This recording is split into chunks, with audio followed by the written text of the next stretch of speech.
A bottle rolls into the mud. It doesn't break. It just lies there, glass catching the gray market light, while a girl in a fine green coat looks down at an old woman on her knees and decides slowly to drop it again, on purpose. Nearby, another girl goes still. She has 2 copper coins in her basket, 1 job, 1 good dress drying on a line across town. And she knows, with a cold and total certainty, that the family standing over that old woman can take all of it away with a single word. She knows exactly what stepping forward will cost her. She knows the word they'll throw at her back, the one that has followed her for 22 years. And still, her feet begin to move. Because some prices, she has decided, are worth paying. She has no idea who the old woman is. She's about to find out. The old women of Cedar Hollow had a saying. They stitched it into linen. They pressed it into the hands of their daughters on wedding mornings, folded small and warm, like a secret meant to be carried close to the skin. A wolf is known not by its howl, but by what it shelters. Nora Ashby had no mother to press such wisdom into her hands. She had no linen, no wedding morning waiting somewhere on the horizon, and most shamefully, by the reckoning of the town that raised her, she had no wolf. 22 years she had lived inside a skin that held only the human half of what the pack believed made a person whole.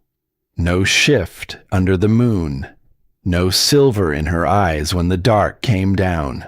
No howl rising from her throat when the others sang the night awake. Just a girl who smelled of flour and cold water.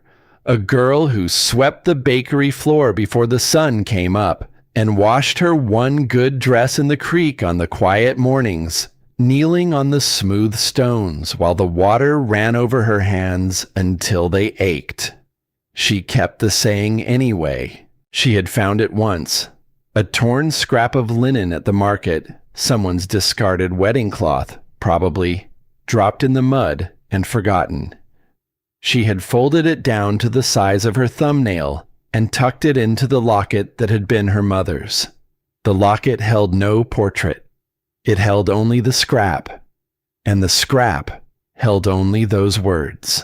She did not know, on the morning everything changed, that the saying was older than the town itself. She did not know that it had once been stitched by a queen. She only knew that it was hers. The market smelled of bruised pears and wet straw that morning. Nora moved through it the way she moved through most things, quietly, like someone who had learned, early and well, the art of being invisible. A basket hung from one arm.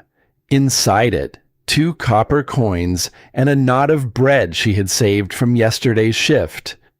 She navigated by habit alone, around the butcher's stall where the pack sons liked to linger and comment on the women who passed, past the ribbon sellers where the daughters of the town spent money she could not imagine holding in her palm, through the narrow alley between the grain merchant and the herb seller, where the crowd finally thinned enough to let her breathe.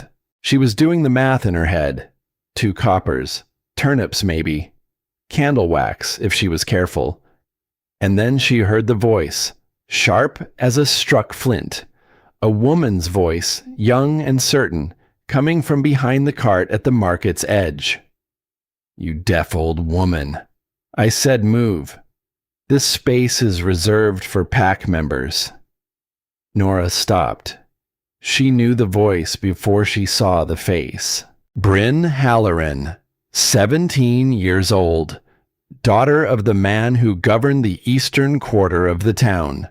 Beautiful in the way of people who have never once been told no, wrapped in a pale green coat that cost more than Nora earned in a whole cold season. The woman Bryn had cornered was small, broad in the shoulders, white hair coiled low at the back of her neck, a plain gray traveling cloak wrapped around her. She leaned on a walking stick, not for show. Her weight tipped toward it, real and heavy, the way age settles into the body and stays.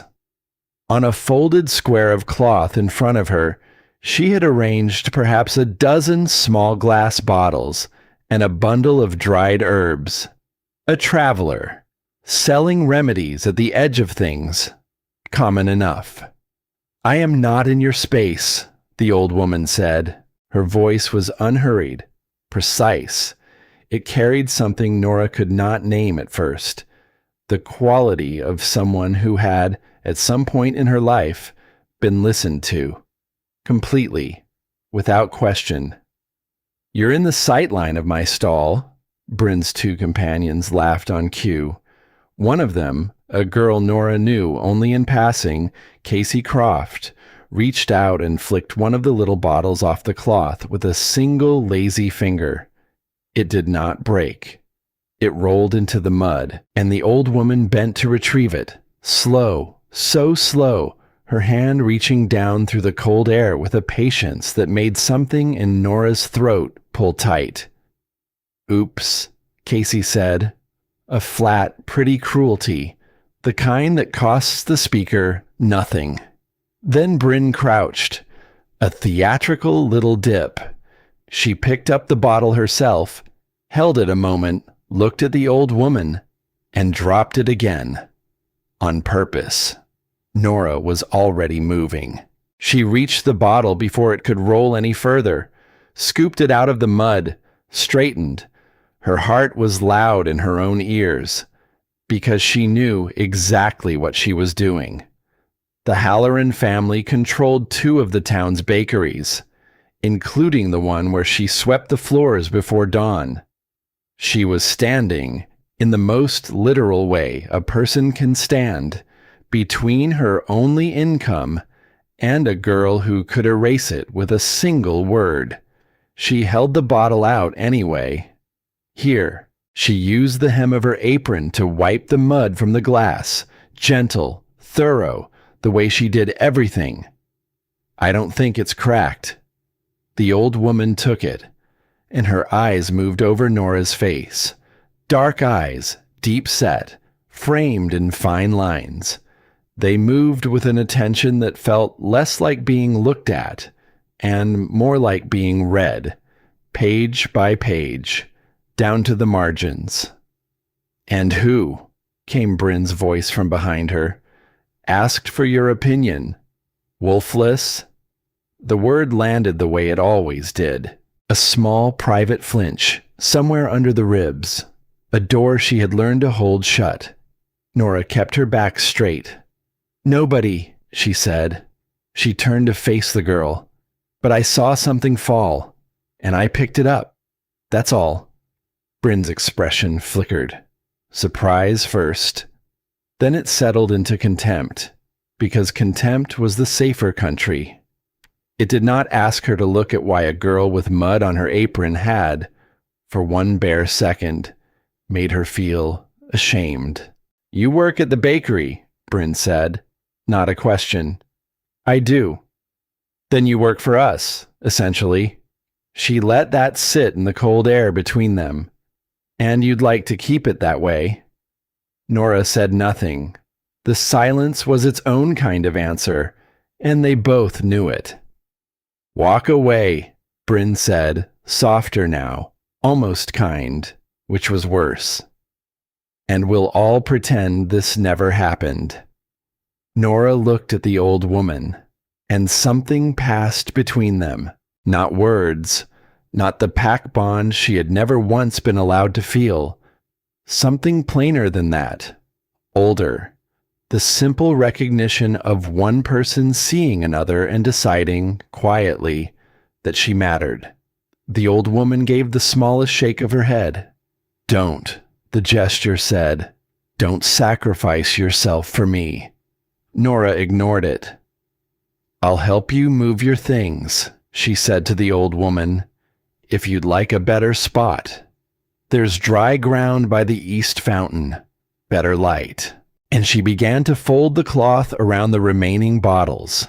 Careful, nestling each one like an egg into a nest. The way you handle something when you understand how easily the world breaks what it does not value. Behind her, Bryn made a short, clipped sound. Then, apparently deciding that a long fight with a wolfless orphan was beneath her, she turned and left. Her companions trailed after her like smoke. Casey looked back once. Nora could not read what was in her face. Something unfinished. Something that had not yet decided what it wanted to be. The old woman watched Nora work, that same still attention. "You'll pay for that," she said, not unkindly. A simple statement of the way the world tended to go.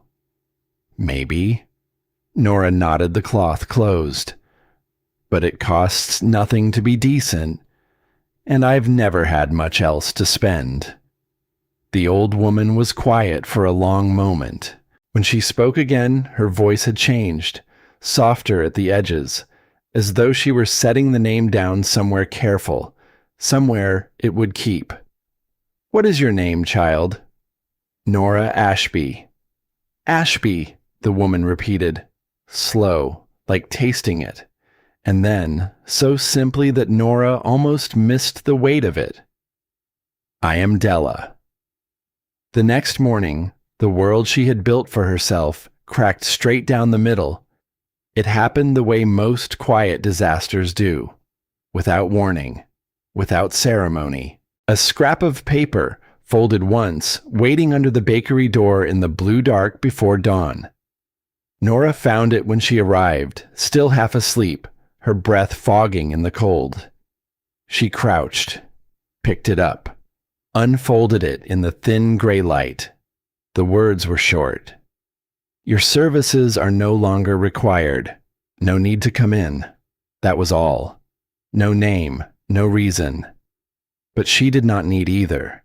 She could feel the shape of it. She could feel Bryn Halloran in every careless letter.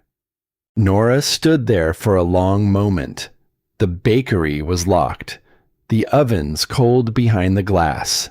The street empty except for one cat picking its way along the gutter, indifferent to her the way the whole town had always been indifferent to her. She did not weep. She was not a girl who wept in alleys.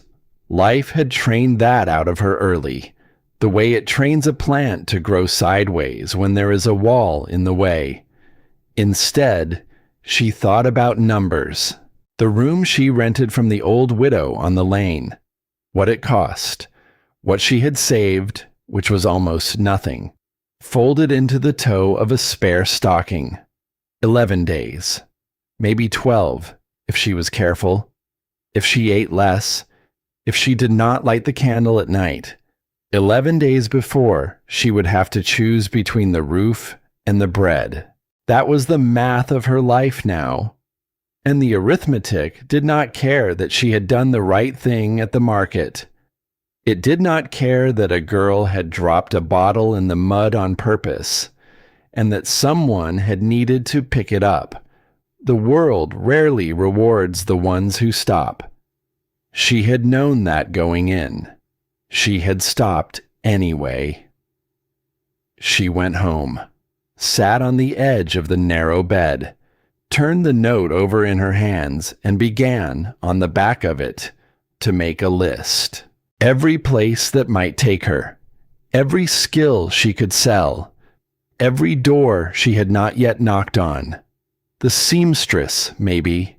The tannery, though the smell clung to your skin for days. The mill, if they needed hands for the harvest.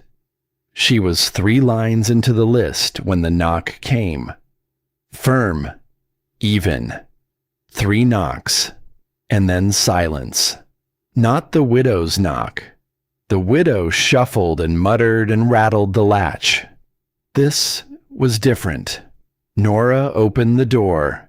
The man standing there was someone she had never seen before. Young, perhaps 30.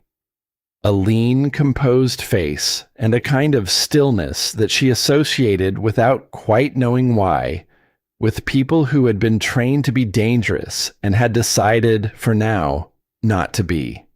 His clothes were plain, but everything about them was precise. Clean lines, good boots, the boots of a man who had never once lain awake doing arithmetic about bread. "Nora Ashby?" he asked. "Yes. I've been asked to bring you to someone." He held out a small square of folded paper. She took it, opened it. The handwriting inside was firm and clear, and it made something in her chest go still. "I heard what happened. Come if you're willing. Della." Nora looked up at the man. "Where?" "The lodge. The private room at the back." She thought about this for exactly 4 seconds.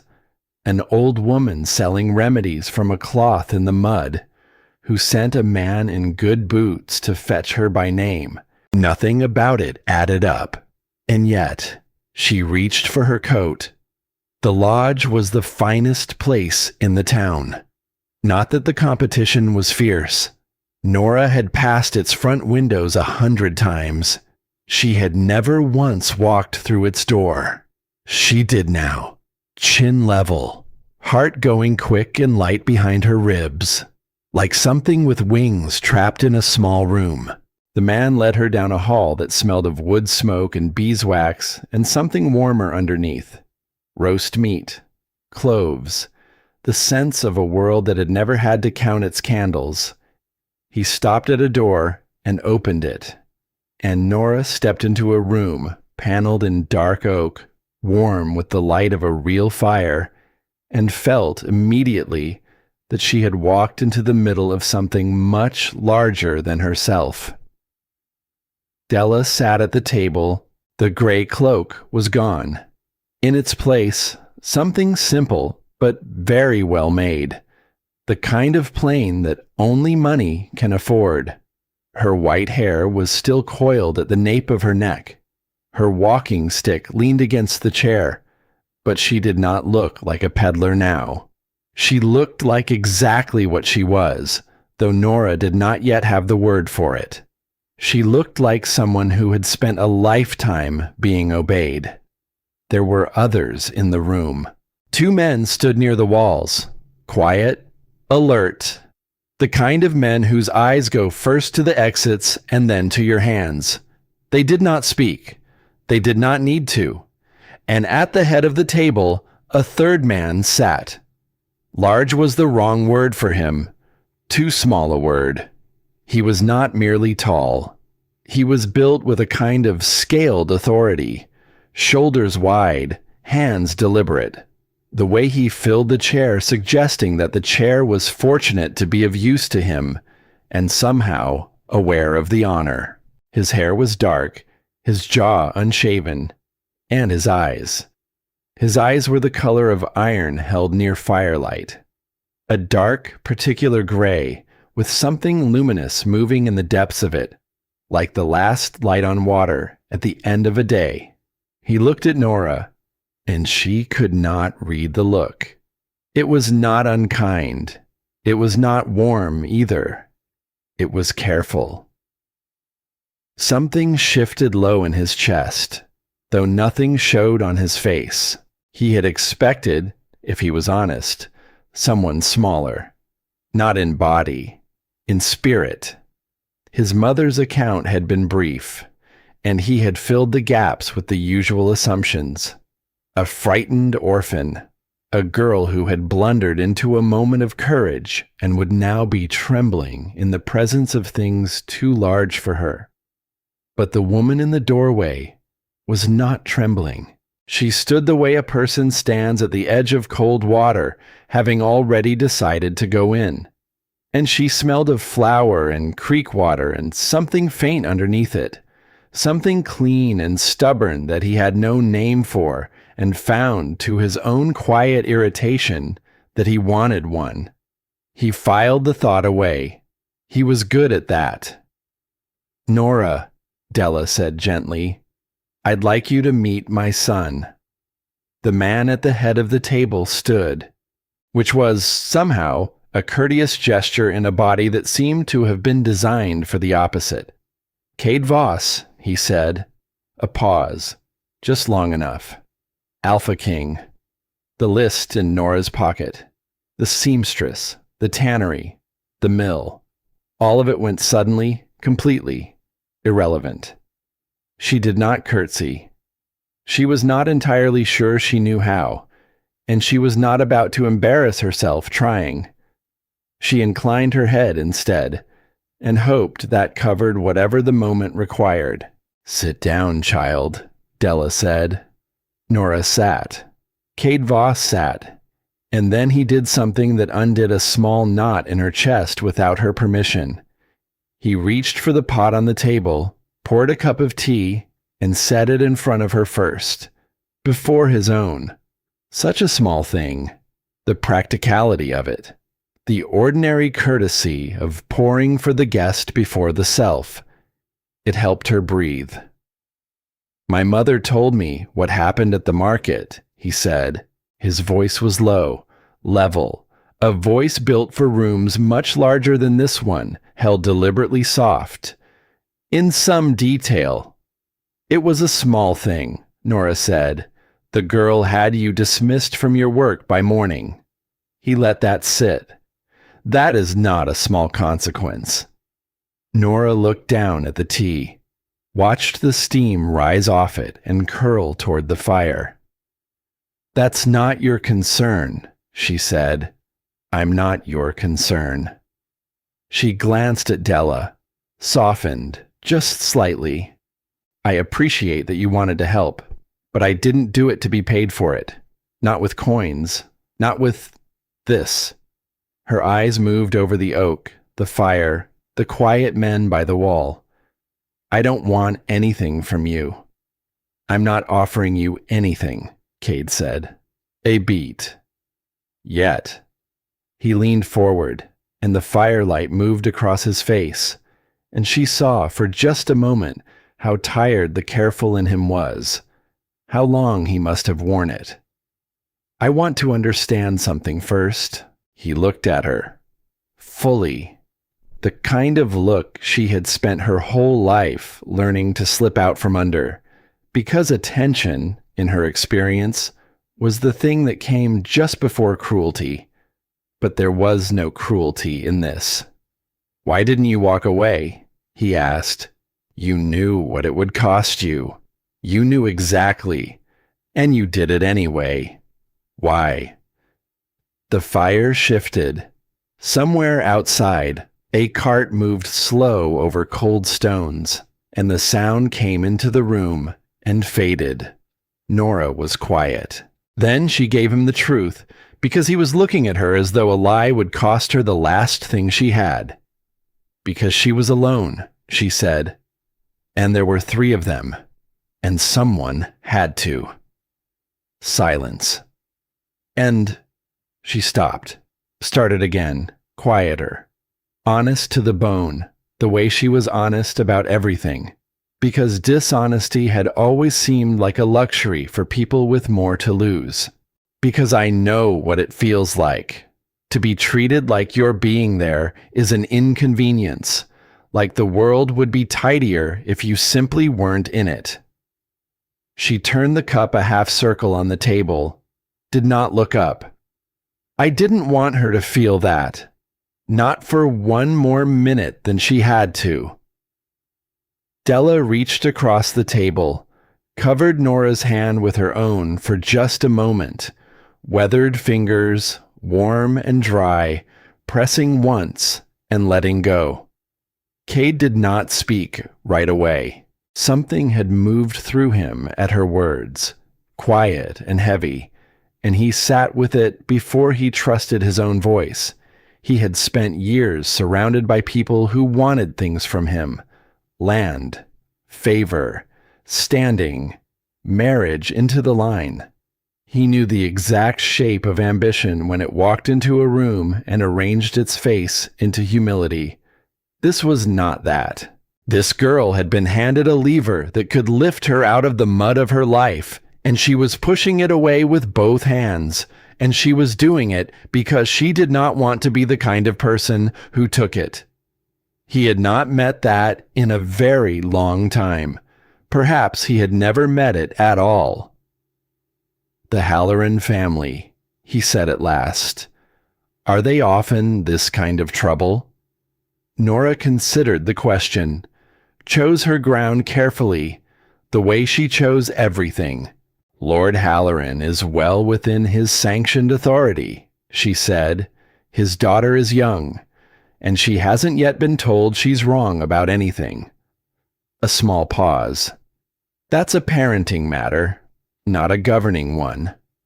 The corner of Cade's mouth moved, not a smile, something in the neighborhood of one. A thing that visited his face rarely and did not stay long. "Forthright," he observed. Nora felt the heat climb her neck.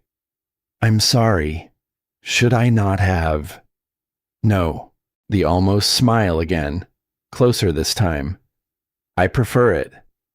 And there it was, a thread pulled taut between two people who had every reason to remain strangers. Thin as spider silk, easy to miss. Neither of them named it. Neither of them would have known how, but Della saw it. The old woman lifted her tea and hid her mouth behind the cup, and let the two of them sit in the warm and the firelight a moment longer, not saying a word. Some things, she had learned, grow best when no one is watching them too closely. When Nora finally walked back out into the cold that afternoon, the note was still in her pocket. The seamstress, the tannery, the mill. She did not throw it away. She had learned, long ago, never to throw away a plan just because a warm room had made her feel, for 1 hour, like the ground beneath her was solid. Warm rooms ended. They always ended. But as she walked the lane home, her breath clouding in front of her, she found she was thinking not about the 11 days or the 12. She was thinking about the way a large man had poured a cup of tea and set it down in front of her first. And she was annoyed at herself for thinking about it at all. What happened in the days that followed was not a rescue. Nora would have recognized a rescue and refused it. She had a keen nose for charity dressed up as kindness, and she would have walked away from it the way she walked away from the ribbon sellers, chin level, spine straight. This was something quieter. Della simply stayed. The old woman did not go back to her cloth in the mud, but she did not vanish into the lodge either, sealed away behind good oak and quiet men. She took to walking. The river road in the early hours, before the town was properly awake, and somehow, without either of them deciding it, Nora began walking there too. The first morning, it might have been chance. The second, coincidence. By the third, it was simply a thing they did. Two women on a cold road, their breath rising in twin clouds, the water running silver and quick beside them. Della asked questions the way no one else in Nora's life ever had, not to fill silence, not to be polite, and not thank the moon out of pity.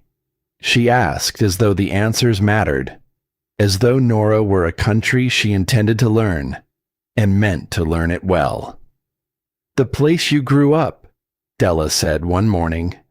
"The home for children. Tell me about the mornings there." And Nora, who did not talk about herself, found herself talking about the cold floors, the porridge that was thin at the end of the month, the way the older children learned to fold themselves small, so as to need less, because kneading was dangerous in a place that had barely enough. About the assessments when every young one was tested for the shift. How she had sat in a stone-floored hall for 2 hours while the assessors tried everything they knew, and nothing had happened. How the matron had looked at her afterward, not with cruelty exactly, something worse in a way, an adjustment, as though she were quietly moving Nora into a smaller category, a lesser shelf. "And your parents?" Della asked. "My mother died when I was 3. My father I never knew. They told me he was Pack. She wasn't." Nora watched the water. "They said I took her half, the human half, that the rest of me simply wasn't there to take." Della was quiet a moment. "Or so they believe," she said, almost to herself. Nora looked at her sharply, but a bird broke from the reeds just then, and the moment folded closed, and neither of them opened it again. Here is a thing Nora did not know yet. Those walks were not idle. Della Voss had spent a long life learning to appear unremarkable when she chose to. A gray cloak, a walking stick, an old woman selling remedies, easy to overlook, easy to insult, and in that overlooked skin she gathered things. The temper of a town, the way its powerful spoke to its powerless when they thought no one who mattered was listening, who a place lifted up and who it ground down, and whether anyone at all noticed the grinding. She had done this for her son for years, long before he wore the title. It was her gift to him, and it had shaped how he governed more than any council of lords ever had. "To understand a place," Della said one morning, watching the river run, "you must understand 2 things, who it will protect and who it will throw away." She turned and looked at Nora directly. "This town throws you away, child. It has done it your whole life, without once looking back to see where you landed." A pause. "I wanted to know whether it had anyone left in it who noticed. Anyone who would stop for a stranger in the mud when stopping cost them everything." Nora felt something turn over in her chest. "And if I'd walked past?" she asked, quiet. "That morning, if I'd kept going, then I would have written a certain kind of report," Della said. "I have written it before, more often than I would like." Nora sat with that for a long time after they parted. She thought about the girl she had been at 14, sitting on that cold stone floor while the assessors gave up on her one by one. She thought about all the reports that must have been written about towns like hers, over all the years, all the quiet judgments, all the small mercies handed down or withheld by people she would never meet. She thought about how close the whole shape of a life could hang on a single morning, on whether a girl bent down for a bottle or kept walking. And she felt something that frightened her more than hunger. She felt hope. But hope in Cedar Hollow was never left alone for long, because word had begun to travel. It moved the way rot moves through a stored apple, slow at first, invisible, and then, all at once, everywhere. The wolfless girl, the one from the home on the hill. She had been seen going into the lodge, seen walking the river road with the old woman who, it now turned out, was no peddler at all. People began to look at Nora differently, not kindly. That would have been too much to ask, but with a new and wary calculation, as though she had become a stone that might, unexpectedly, be worth something. And they resented her for it. Rourke Halloran felt the shift before he understood it. He was a man who had spent his life reading rooms, and the rooms of the town had begun to read wrong.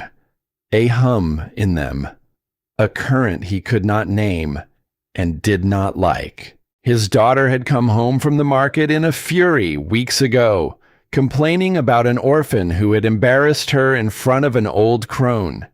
He had done what any father in his position would do. He had made the girl's small insolence expensive. A word to the baker, and the wolfless one was out on the street where she belonged. Tidy. Finished. Except it was not finished, because now the old crone was no crone at all. Now there were quiet men in good boots at the lodge. Now the king himself, it was whispered, had come to the town wearing a plain coat and asking plain questions, and the answers he was gathering did not, Rourke suspected, flatter the men who ran things. Men like him. Rourke Halloran had built his power carefully over many years, not through cruelty. Cruelty was loud, and loud things drew attention. He had built it the quiet way, a favor here, a debt there, a word in the right ear at the right moment. He controlled who worked and who did not, whose grievances were heard and whose were left to rot in a drawer. He was the soft weight that pressed on every scale in the eastern quarter, and he had grown comfortable in the certainty that no weight pressed back. And now, out of nowhere, a girl, a nothing girl, wolfless, parentless, worth less than the mud on her own apron, and she had somehow become the thing the king's attention was circling. That could not stand. He did not move against her openly. That was not his way. Instead, the doors began to close. The seamstress, who had half agreed to take Nora on, suddenly had no work after all. So sorry. Times were tight. The mill sent her away before she had finished asking. At the market, a stall keeper who had always given her a fair price for the herb she gathered now would not meet her eyes, and named a price so low it was an insult meant to be understood as one. None of it was said outright. That was the genius of it. There was nothing to point to, no cruelty she could hold up to the light, just a town that had, all at once, quietly agreed she was not welcome to earn her bread in it. The word had gone out. She could feel it in every averted face. The wolfless girl is trouble now. Give her nothing. Let her learn the cost of reaching above her shelf. Nora understood exactly what was happening. She was not a fool, and she had survived too long by seeing clearly to start lying to herself now. She sat on the edge of her narrow bed one evening, the light gone gray at the window, and counted the doors that had shut. And she felt, rising in her, an anger so old and so tired that it almost felt like calm. This was the shape of her whole life. Reach for something. Watch it be taken away, not because you failed to earn it, but because someone above you decided you were not permitted to have it. The bakery had not been lost because she swept the floors poorly. The seamstress had not closed her door because Nora's hands were clumsy with a needle. The cost was never about what she could do. It was about what she was allowed to be. There was one small mercy in those hard days. Casey Croft. The girl found her at the edge of the market one afternoon, hovering, uncertain, twisting the strap of a basket in her hands. She did not seem to know why she had come. She only knew that she had. "I didn't laugh," Casey said. It came out too fast. The words of someone who had rehearsed them and lost her nerve halfway through. "At the market. That day. I mean, I did. But She stopped. Nora waited. "It wasn't right," Casey said finally, very quiet. "What Bryn did, what we all, it wasn't right. And I've been thinking about it. About the old woman's face when the bottle went in the mud a second time. I keep seeing it. Nora looked at her. She could have been cold. She had earned the right to be cold. This was a girl who had stood by and let cruelty happen, and only now, when the wind had changed, found her conscience inconveniently awake. But Nora knew something about shame. She knew it could rot a person, or it could become the first uncertain step towards something better. And which one it became often depended on whether anyone met it with kindness when it finally showed its face. "Thank you for saying so," Nora said. That was all. But Casey's shoulders came down from around her ears, and something eased in her face, and she nodded and hurried off into the crowd, like someone who had set down a stone she had been carrying too long. Cade watched all of it from a distance he was finding harder to keep. He heard the reports, the closing doors, the quiet campaign of a powerful man to starve a girl out of a town for the crime of being noticed. And it moved something in him that he did not entirely trust. He had governed a long time. He knew the danger of letting a single face stand in for a principle. A king who ruled by his own heart's tugging ruled badly and cruelly and inconsistently. He had watched other men do it, and he had sworn he would not. So he told himself it was the principle that troubled him, the abuse of authority, the economic squeezing of the powerless as a tool of private spite. These were exactly the rots his mother had spent her life sniffing out, the reasons he traveled in a plain coat instead of a crown.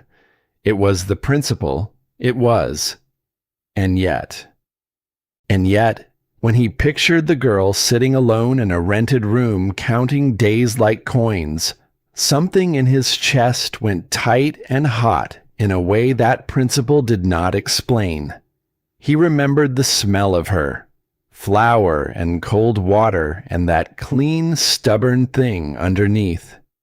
He remembered the way she had pushed his help away with both hands, not out of pride exactly, but out of something rarer, a refusal to become smaller in order to be saved. He had spent his life being wanted by people who did not see him at all, who saw the title, the land, the line, the leverage. She had looked at him across a table and seen a man pouring tea. And she had not wanted a single thing from him. He did not have a name for what that did to him. He only knew that Rourke Halloran had made a mistake. He had reached for a girl the king had begun, quietly and against all his own careful rules, to care about, and Cade Voss intended to let him keep reaching. Just a little longer, long enough for the reaching to become undeniable. Della found Nora by the river the next morning. The old woman said nothing for a while. They watched the water together, the way they had learned to. "They're closing every door," Nora said at last. Not a complaint. A simple report. One watcher to another. "I could leave. Start somewhere new where no one knows the word wolfless when they look at me." "You could," Della agreed. "But you don't think I should." Della leaned on her stick and considered the river, running silver and cold and endless past them both. "I think," she said slowly, "that you have spent 22 years being told what you are by people who never once bothered to look properly. And I think you are very close to something true. Closer than you know." She turned. Those deep, dark eyes, reading Nora down to the margins the way they had that first day in the mud. "Don't run yet, child," Della said softly. "Not until you know what you're running from, and what you might be running away from finding out." Nora did not understand what the old woman meant. Not then. But she felt the words settle into her like a stone dropped into deep water. Down and down, past everything she thought she knew about herself, towards something waiting at the bottom that she had spent her whole life believing was not there. The knock came just after dark. Nora knew it before she opened the door. That firm, even rhythm. 3, and then silence. She had heard it once before at the lodge, when a man in good boots had come to fetch her. But it was not the messenger who stood in the narrow hall this time. It was Cade Voss himself. He filled the doorway the way he filled everything, too large for the small, mean space of the widow's landing, his dark head nearly brushing the low beam, his iron-gray eyes finding her in the dim. Nora did not step back to let him in. She stood her ground in her own doorway, in her one warm room with its single candle, and she felt the strangeness of it, that the most powerful man in the territory had come, alone, to a rented room that smelled of tallow and old wood and her. "You shouldn't be here," she said. "No," he agreed. "I shouldn't." He did not leave. For a moment, neither of them moved. The candle threw its small light between them. Down the hall, behind a thin wall, the old widow's kettle ticked as it cooled. The whole town seemed to be holding its breath around this one lit window. Nora was aware, suddenly and completely, of how little space there was, of how close he would be if she let him in, of the fact that no one of his standing had ever crossed the threshold of anywhere she had lived, and that letting him now would change the shape of something she could not name. "Say what you came to say," she told him, "and then go." Cade looked at her a long moment. He had rehearsed this. Riding down through the dark, he had arranged the words in his mind the way he arranged everything, carefully, in order. And now, standing in the small light of her candle, with her chin up and her arms crossed, and that clean, stubborn scent of her filling the narrow air, the order fell apart in his hands. He was not a man who fumbled. He fumbled now. There was something wrong, he said, with the assessments, years ago, the testing for the shift. Nora went still. "I had the old records looked at." His voice was low, even, but she could hear something underneath it, something held tight. "The ones from your group, from when you were 14. She said nothing. Her arms were still crossed, but her knuckles had gone white. "The assessors who tested your cohort were cutting corners, running a shortened procedure." His jaw tightened. "Especially for the children from the home. The ones with no family standing at the edge of the hall to watch. No one to complain if a thing was rushed or skipped." He held her eyes. "You were never properly assessed, Nora.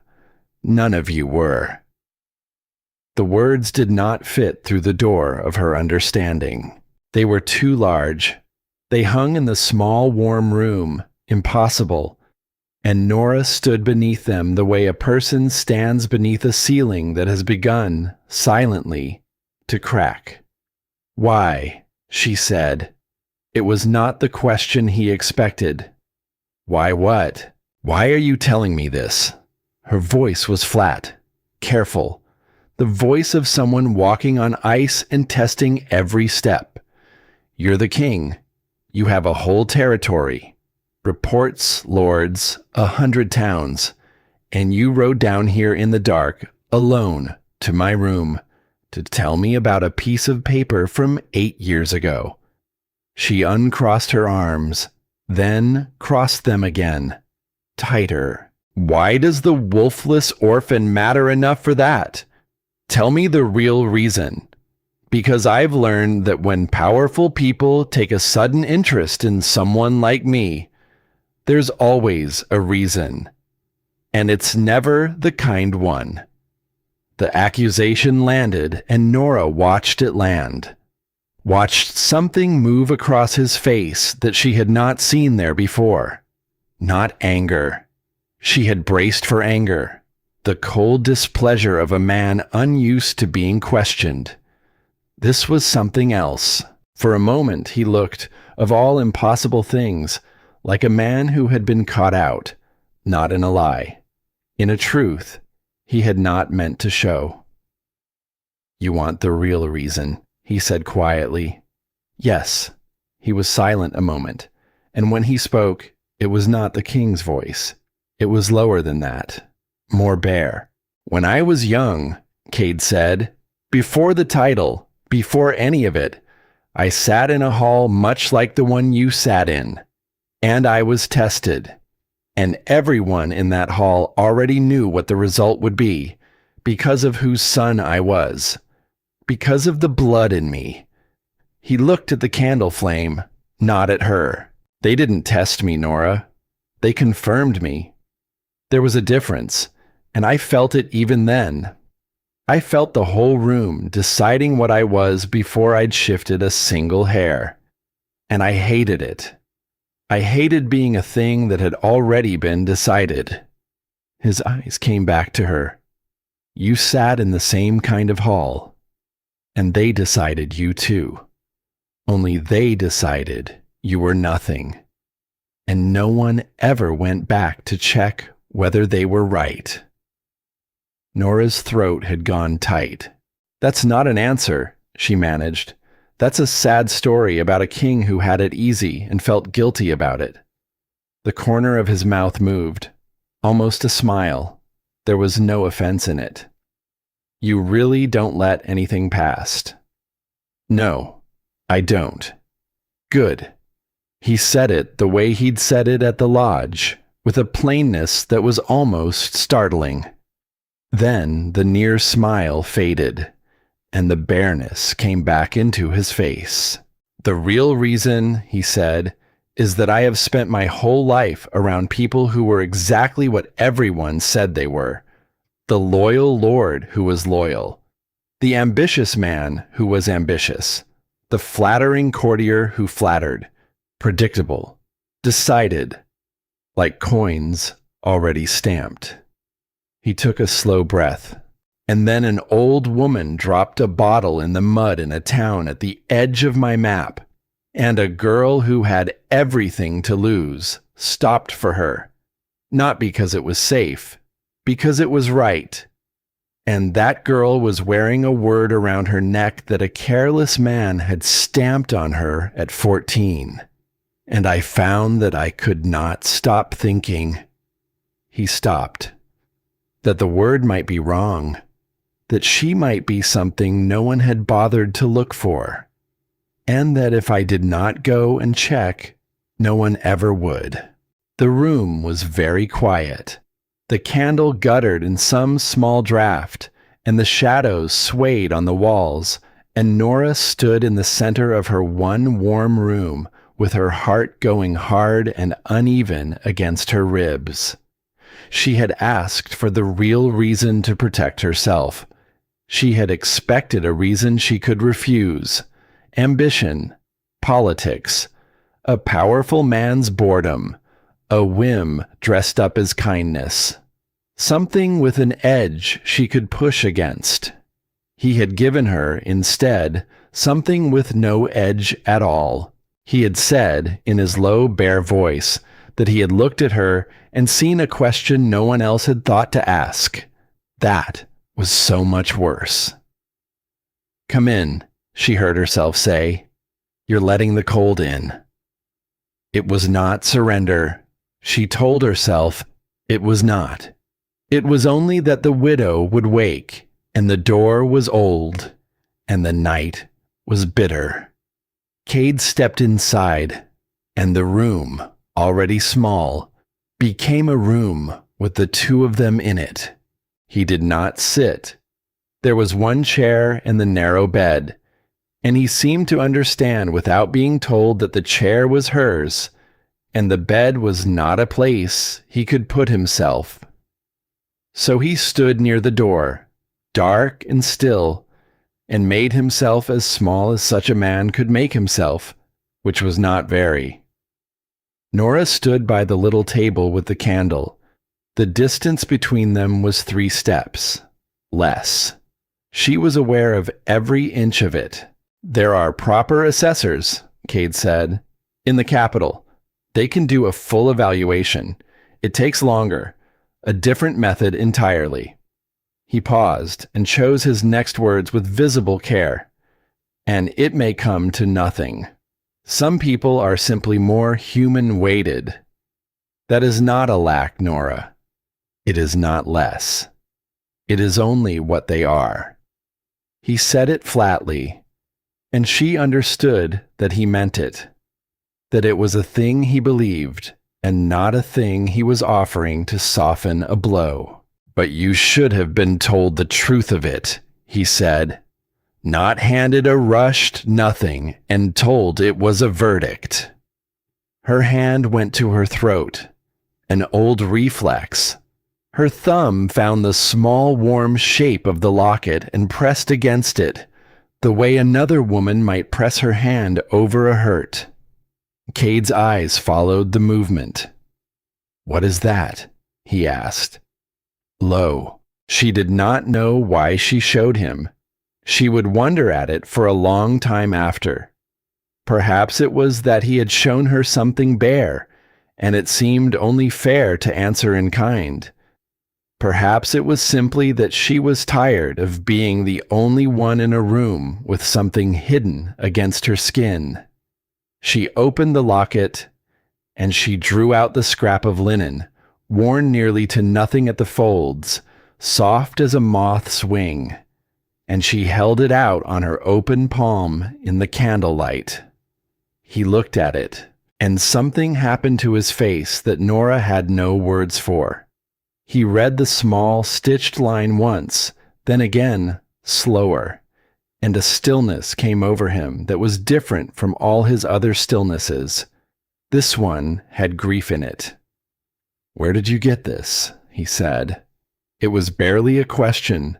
It was barely anything at all. A market, a long time ago. She looked down at the worn cloth on her hand. Someone's old wedding linen thrown out in the mud. I kept it. I couldn't tell you why. It only seemed worth keeping. She began to fold it away. Wait, he said. Please.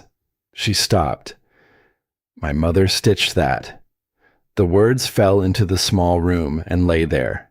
Nora looked up. What? Those words. That saying. His eyes were fixed on the scrap as though it might vanish if he blinked. She stitched it. For every mated woman in the capital pack. Her part of the wedding custom. She did it for years, by her own hand, hundreds of times. His throat moved. She stopped when my father died.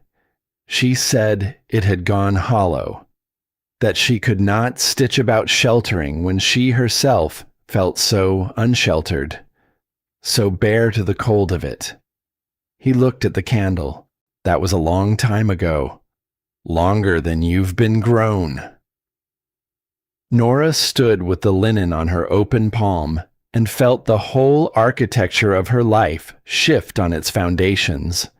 1,000 small roads it could have traveled, from a grieving queen's hands, stitched for a bride whose name was lost, to a discard in the mud, to the neck of an orphan who had folded it small and carried it against her pulse for reasons she could never explain, even to herself. A wolf is known not by its howl, but by what it shelters. She had believed those words without the stitching, without knowing whose grief had made them, without any idea that the woman who wrote them had walked beside her on the cold river road every morning, reading her down to the margins. She still believes it, Nora said softly. Della, I've seen it in her, even without the needle in her hand. Cade's eyes lifted to hers. No, he said quietly. She never stopped. And then he did a thing she did not expect. He crossed the 3 steps, slow, giving her every chance to move away. She did not move. And he reached out, and he laid 2 fingers against the scrap of linen on her palm, not taking it, only touching it. The way a person touches the name on a stone they have come a long way to find. His fingertips rested on the cloth, and at the very edge, where the linen ended, they rested against the warm skin of her hand. It was not a lover's touch. That was what undid her. If he had reached for her the way men reached, she would have known what to do with it. She would have stepped back, chin up, and named it, and been safe. But this was 2 people touching the same small, worn thing across the space between them. His dead mother's grief and her dead mother's locket, held together for one breath on the flat of her open hand. It was grief meeting grief. It was the loneliest thing she had ever felt, and the least lonely, both at once. Her breath came unsteady. She could smell him this close, cedar and wood smoke and something warm beneath it, and his dark head was bent over her open hand, and his careful hands were not careful now. They were only bare. For one moment the whole small room held still around them. 2 fingers on old linen, his breath and hers, and the candle, and nothing else in the world. She could have leaned into it. She wanted to. She wanted, for one reckless breath, to close the last inch of that space and let herself be held by the one person who had promised her nothing but the truth. She saw him feel it too. She saw him decide again to leave the choice with her. And that was exactly why she closed her hand, gently, around the linen and, for the barest instant, around his fingers too. And then she drew her hand back and folded the scrap away into the locket and pressed the small clasp shut with fingers that would not stop trembling. "No," she said. Cade did not move, but something in his face eased shut, quiet as a door. "Nora, you're the king." Her voice was steadier than she had any right to make it. "Your mother is fond of me. And now there's this thread between us, this old cloth neither of us chose, tying your grief to mine. And you feel it. I can see that you feel it." She made herself finish. "But I have watched every door in this town close on me this week. Every one.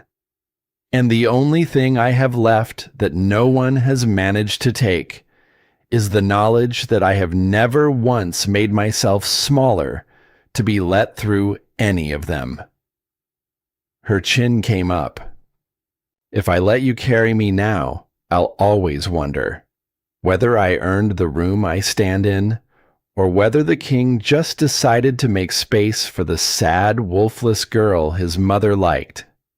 I would rather be alone and certain than kept and always wondering. I won't be someone's kindness." The words hung in the candlelight. Cade was quiet a long moment, and when he spoke, there was no wounded pride in it, only the same low honesty he had given her at the door. "You think this is me being kind to you," he said. "I think it's easy to mistake for that. Then hear one thing clearly."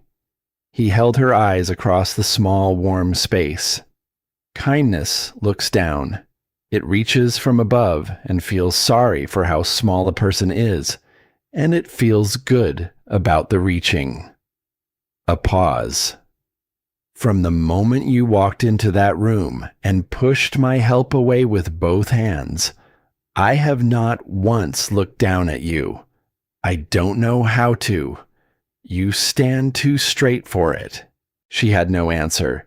It struck too deep, and it left her standing there with her heart wild and her arms wrapped around herself, and no defense against the one thing she had spent her whole life without: the simple, terrible fact of being seen. "You should go," she said. It came out almost gentle. He nodded. He did not argue. That, too, undid her a little.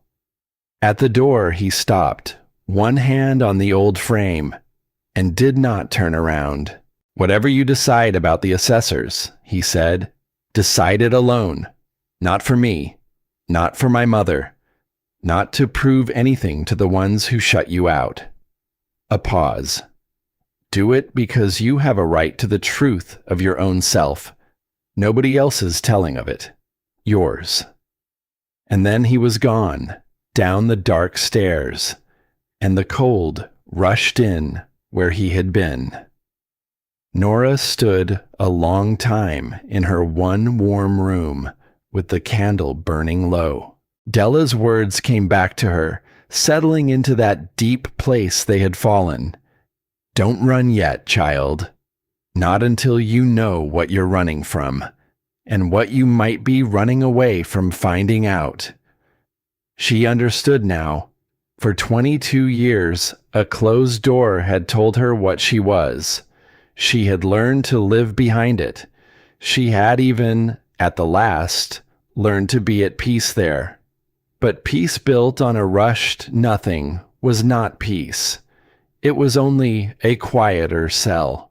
And somewhere in that low candlelight, with a dead queen's grief pressed against her pulse and an iron-gray gaze still burning behind her eyes, Nora Ashby made the most frightening choice of her life. She would go to the assessors. Not for Cade, not for Della, not for the town that had closed its doors, for herself, whatever waited on the other side. The decision did not stay hers for long. That was the cruelty of small towns. A thing you chose in the privacy of a low candle rarely stayed private past morning. Word moved. And by the time the frost had lifted from the lane, Rourke Halloran already knew that the king had ridden alone, in the dark, to a rented room on a poor street. He knew what it meant. And he understood, at last, exactly how much danger he was in.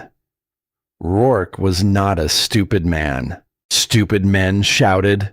Stupid men threatened.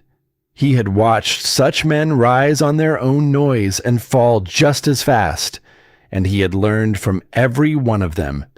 He did not intend to threaten a girl.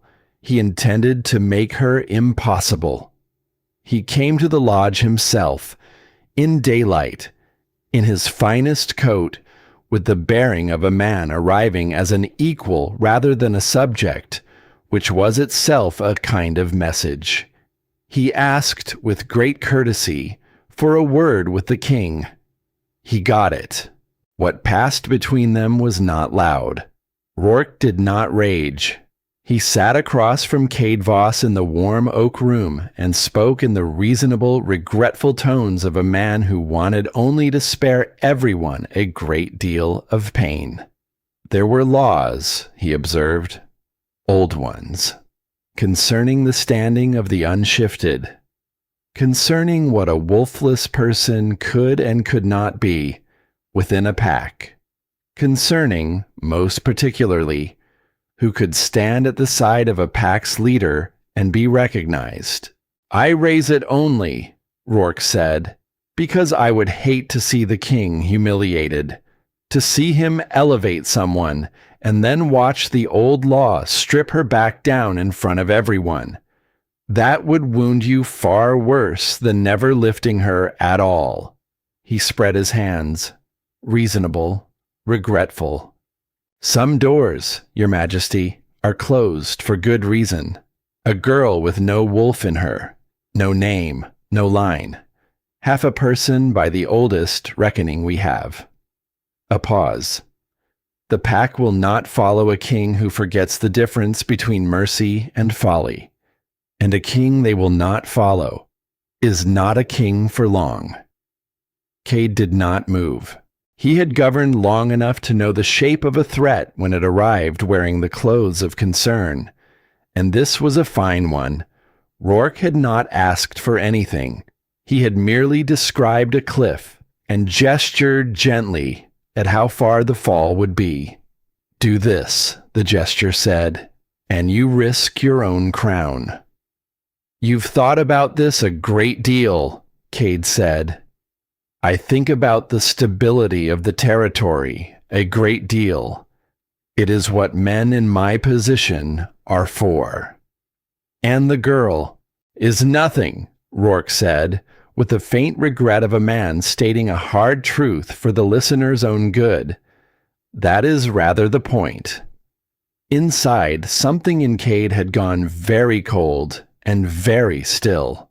He kept it from his face. He had learned that, too, over the years. To let nothing show while the whole of him turned to iron underneath. Because the man across from him had just made it plain. He would use the oldest, cruelest law in the pack to break a girl in public, and he would call it protecting the king while he did it. And the terrible thing, the thing Cade could not simply sweep aside, was that Rourke was not entirely wrong about the risk. A ruler could not rule on love alone. Cade had watched other men try. He had watched their hearts drag their judgment into the mud, and their people suffer for it. And he had sworn a private oath, young and cold, that he would never be one of them. If he lifted Nora now, in defiance of the old law, some would follow, and some would not. And the ones who would not were exactly the men like Rourke, who had grown rich in the shadows of every place he governed, and who had been waiting all along for a reason to say the king had lost his way. He did not give Rourke an answer. He let the man leave believing he had planted something. That was, sometimes, the more useful move. Let your opponent think the seed had taken. Watch what he did while he waited for it to grow. But when the door had closed, Cade Voss sat alone in the warm room for a long time, and the iron in him did not cool. Word of the meeting reached Nora the way all words reached her now, sideways, in fragments, a look held too long at the market, a sentence cut short when she came near, but she pieced it together. She had always been good at that, reading the shape of a thing from the gaps around it. The old law. The unshifted could not stand beside a leader. Rourke would use it, publicly, to shame not only her, but the king who had let himself be seen caring, and she understood, with a clarity that felt almost like falling, that she had become a lever, not a person, a lever. A thing Rourke could pull to move the king, and a thing the king's enemies could pull to move the pack, and a thing that would, either way, be snapped in half in the pulling. That was the night Della found her, not on the river road, in the small warm room, with a soft knock and no announcement, the way the old woman moved when she wanted to be let in and not refused. Nora opened the door, and Della looked at her face once and understood everything without a word being said. "You've decided to run," Della said. It was not a question. Nora did not deny it. She could not lie to those deep, dark eyes, and she had stopped trying. "If I leave," she said, "it all stops. Rourke has no lever. The king keeps his crown and his standing and doesn't have to choose between them and me. Nobody gets shamed in a square. Nobody has to fall." Her voice was steady. She had rehearsed this steadiness. "It's the right thing to do. You taught me to ask who a place protects and who it throws away. Well, I can protect him by throwing myself away first, before Rourke can do it for me. At least this way, I choose it. Della was quiet a long moment. She came into the room, sat slowly in the one chair, both hands folded over the head of her walking stick, and she looked at Nora with an expression that held no anger and no pity, only a great and patient sorrow. "Sit down, child." Nora sat on the edge of the narrow bed. "You have decided," Della said, "to make yourself smaller, so that a powerful man cannot make you smaller first." Nora opened her mouth. "No," Della said gently. "Hear the whole of it. Because I have watched you your entire acquaintance with me, and I have seen you refuse charity, refuse pity, refuse to bend 1 inch to be let through a door. I have never once seen you make yourself small." Her voice did not rise. It did not need to. "Until tonight." The words landed like a hand against a bruise. "That's not fair," Nora said. Her voice cracked on it. "I'm trying to do something good. I'm trying to spare him." "I know you are." Della's tone stayed soft. "That is exactly what makes it so dangerous. The cruelest cages are the ones we build ourselves and lock ourselves inside and call it kindness to someone else." She leaned forward on her stick. "Rourke Halloran wants you gone. That is the whole of his aim.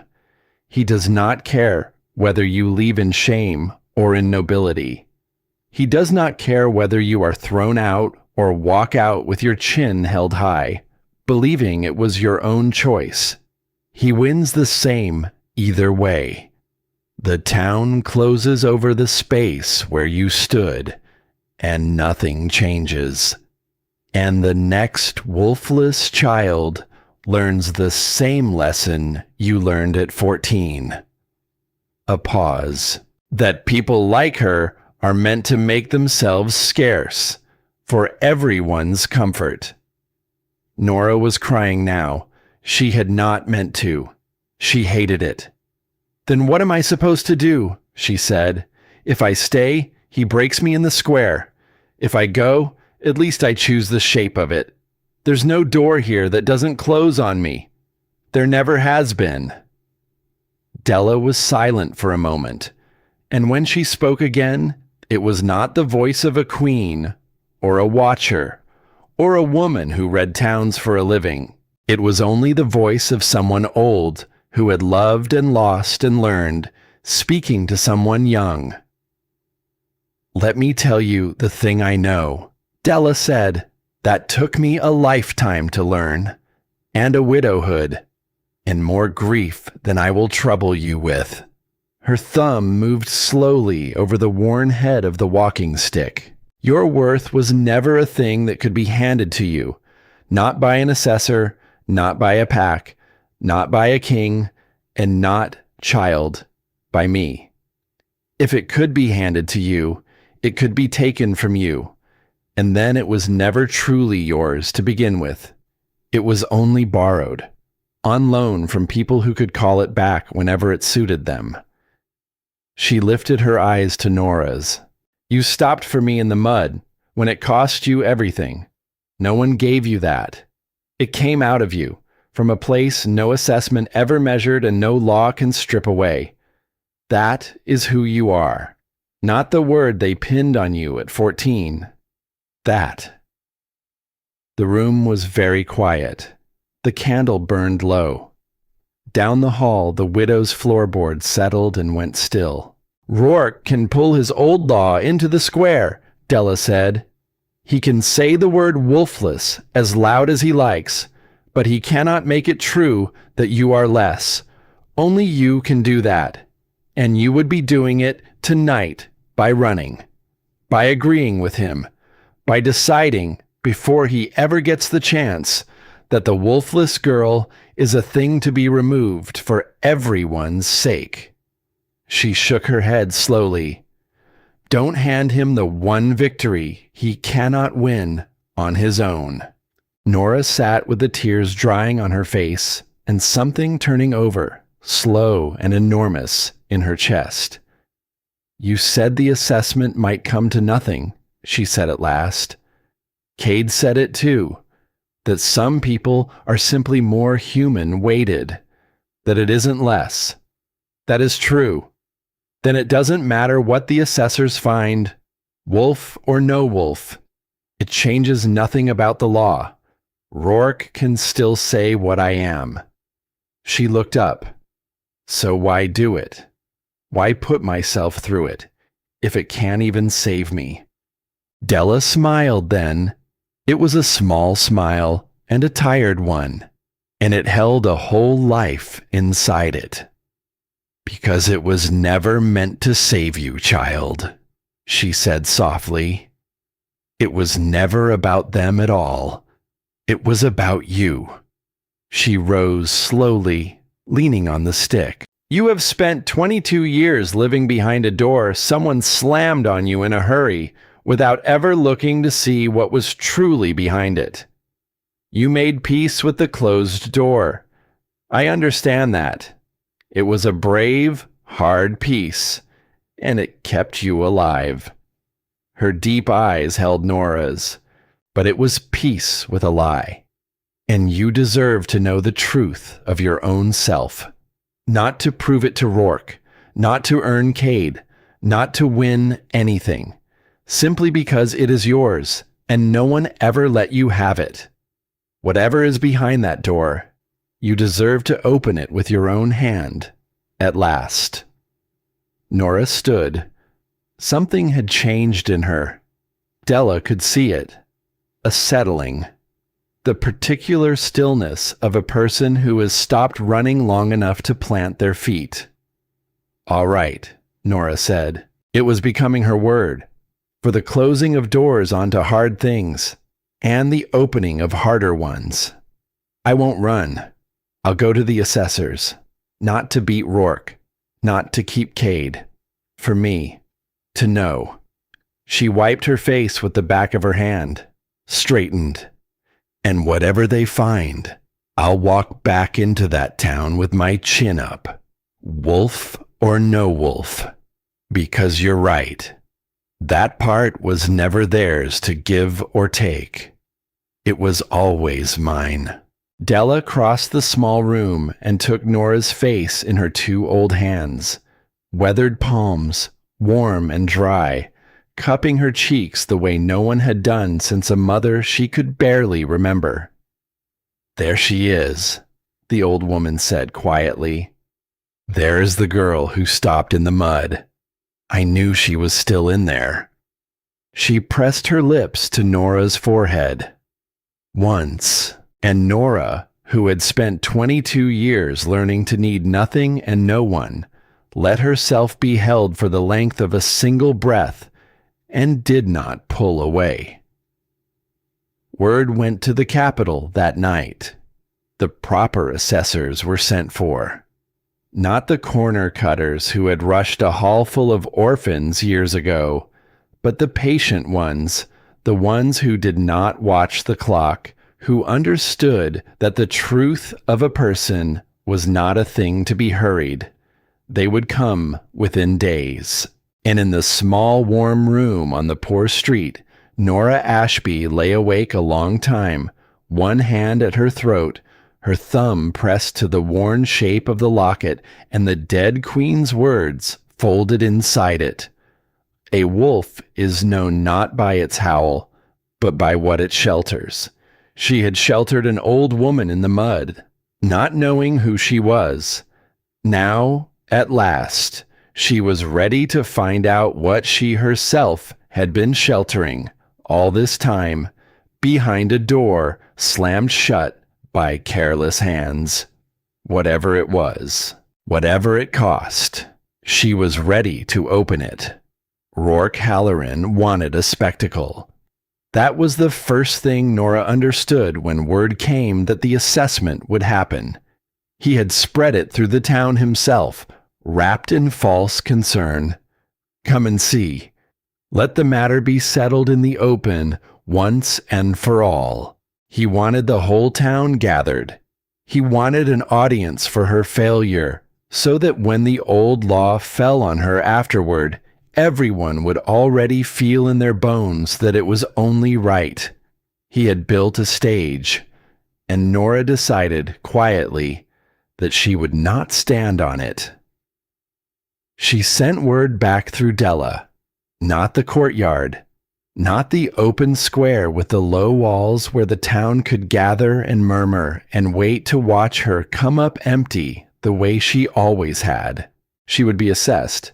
Yes, she had decided that, alone, in a low candle, for herself. But she would not do it for Rourke's crowd. He wants it to be about them, she told Della, about the town seeing. And it was never about them. You said so yourself. It was about me. So it happens somewhere, it can only be about me. Della looked at her a long moment, and something moved in those deep, dark eyes that was almost pride. There she is, the old woman said softly, still refusing the door someone else built for her. So it was not the courtyard. It was a quiet field beyond the last of the houses, where the grass ran pale and stiff with cold to the edge of the trees. No walls, no crowd, no lanes for a town to gather in. Only the wide sky, and the wind, and the assessors from the capital. 3 of them. Patient, unhurried people with quiet hands and eyes that did not judge before they had looked. A few came anyway. Della, in a chair someone had carried out for her hip, her iron straight back and her hands folded on her walking stick. Cade, far at the edge of the field, in a plain coat, having decided with great effort that he would not stand near her, that his nearness would turn this into a thing about the king and his favorite, and this was not his. It was hers.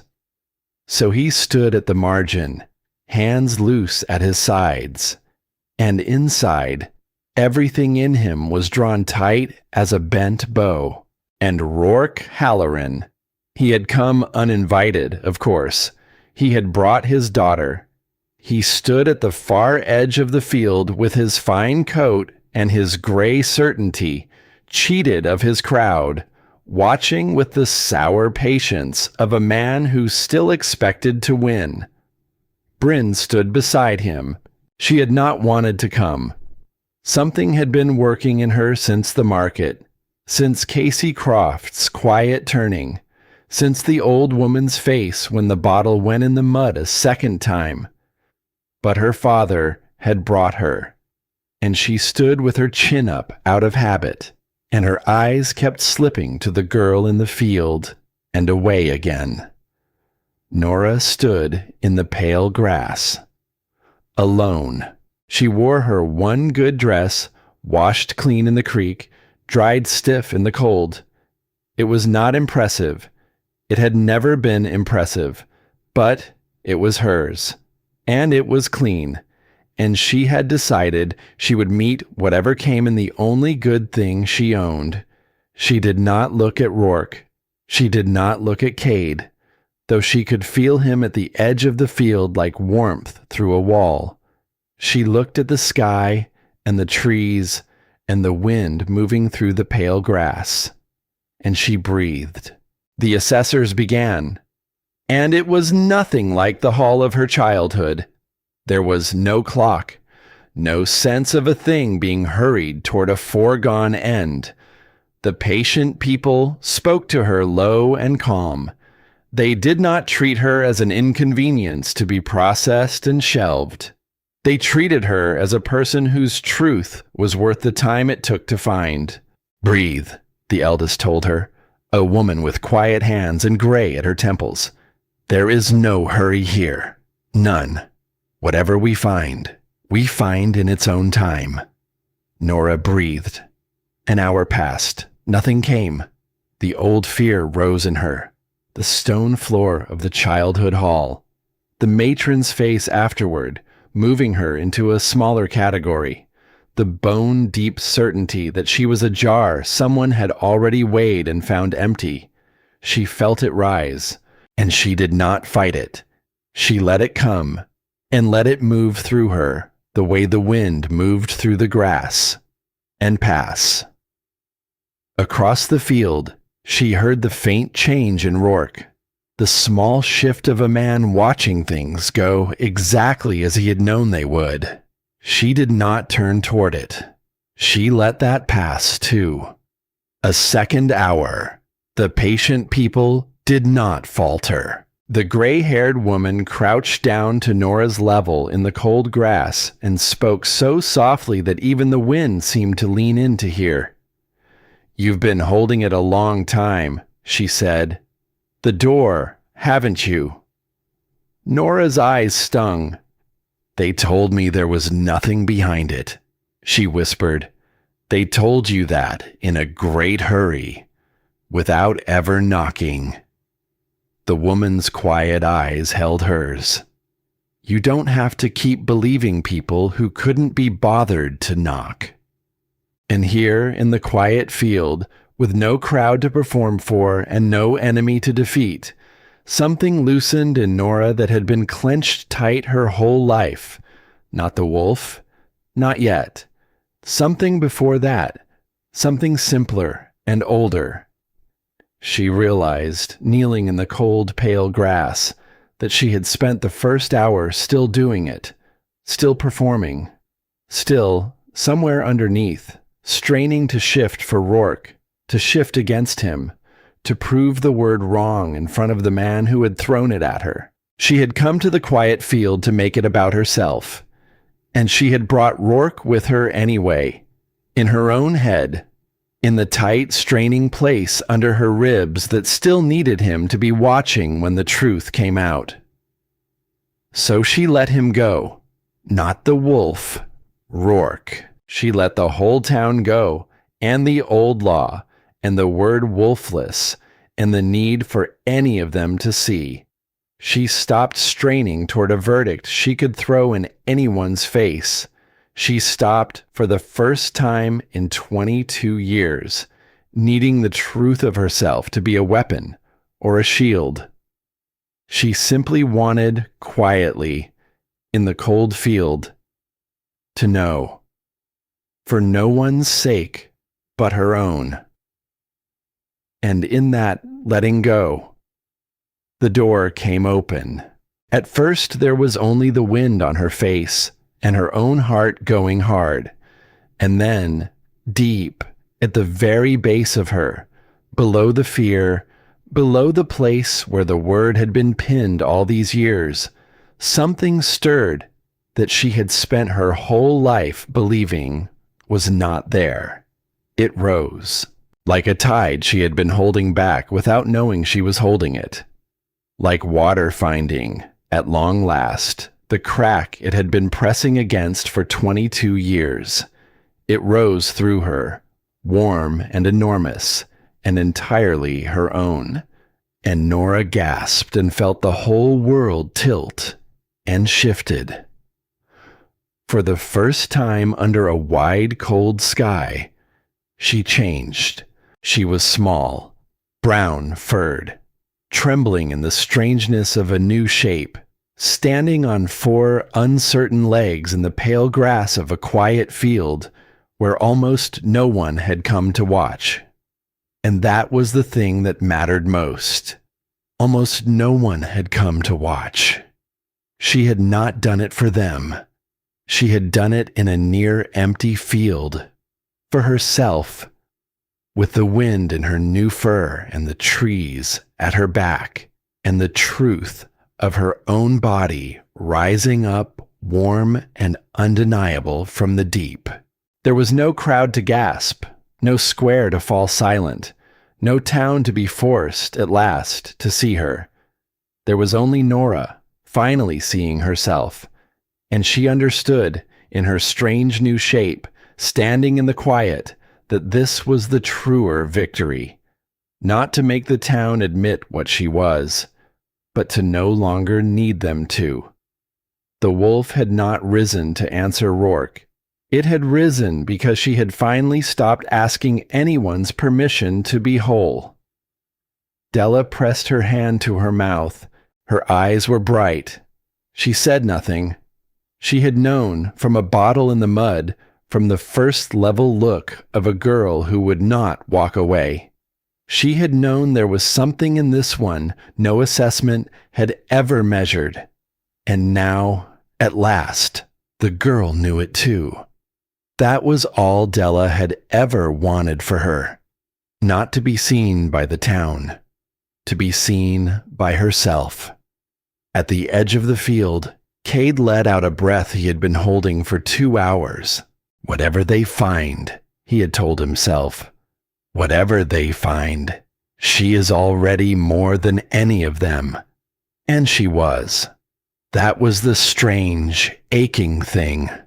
The wolf changed nothing about what she was worth. He had known her worth in a warm oak room when she pushed his help away with both hands, wolfless and penniless and unbowed. The wolf was not what made her whole. It was only, at last, the truth. He did not go to her yet. This moment was hers, and he would not take 1 second of it. He stood at the margin and watched the small brown wolf stand trembling and free in the pale grass, and something in his iron chest cracked quietly open and did not close again. Rourke Halloran's face had gone gray. He had come for a spectacle of failure and been cheated of even that. There was no crowd to see the wolf rise, no square full of witnesses, only a quiet field and a handful of people, and a truth that needed no audience to be true. But he understood, standing there, exactly what the small brown wolf undid. Not merely the girl. The story he had built his quiet power on. The story every town like this one told itself. That the unshifted were less. That the ones who came up empty had come up empty because emptiness was simply what they were. If a rushed assessment could bury a wolf this deep in a girl this overlooked, then how many others? How many children sorted into smaller categories in a hurry by men who could not be bothered to knock? How many jars weighed empty that had never once been opened? The reckoning came, but it did not come as a spectacle. That was the thing Rourke could not have foreseen. He had lived his whole life understanding power as performance, and his undoing was not a performance at all. It was quiet, and administrative, and final. Cade did not shout him down in a courtyard. In the days that followed, the falsified assessments were brought into the light, not with drums and heralds, with patient people going back through old records, finding the pattern, following it to the men who had profited from the sorting. There was no shouting match, no public fall.